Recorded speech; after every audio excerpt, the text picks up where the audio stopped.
Now, I did back in that last clip promise you two different examples for the use of Kerberos constrained delegation, and I sort of purposely didn't include the second one here because in order for a service account to be trusted for delegation, that service account needs to have what is called an SPN, or a service principal name, that exists here globally in your Active Directory domain. Let's assume here that our SRV account is another of the accounts, a service account that we want to provide access to some resource. Notice here that if I attempt to launch the Our SRV account properties screen, that there actually is no delegation tab that exists here. That's because we haven't configured a service principal name yet for this account. Now, what is a service principal name? What is an SPN? SPNs, as I mentioned in the introduction to this module, are a mechanism to provide access to a specific instance of a service on a machine. A very common use of this is when you've got applications, web applications that are existing on a web server somewhere. These SPNs provide a mechanism for different services to be able to find each other inside your domain. So let's say, for example, that you had a web service, one that's running on HTTP or HTTPS on a server file 1. For that web application, you've got an IIS application pool that you've created on that server. You just need to set up the SPN to facilitate that authentication.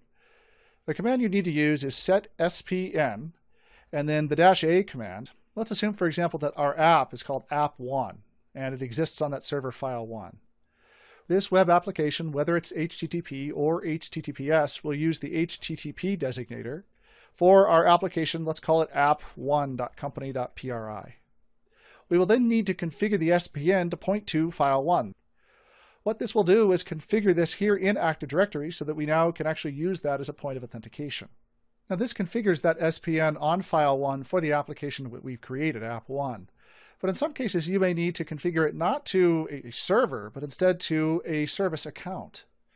You can accomplish that also with the SPN command as well. Let's say we have another web application called app2. For that, I would enter set SPN/s, and then again HTTP. Again, whether that's HTTP or HTTPS, the application, we're still using the HTTP service class here.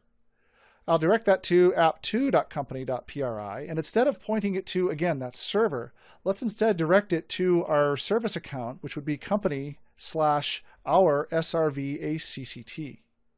This will configure the SPN now for the application app2.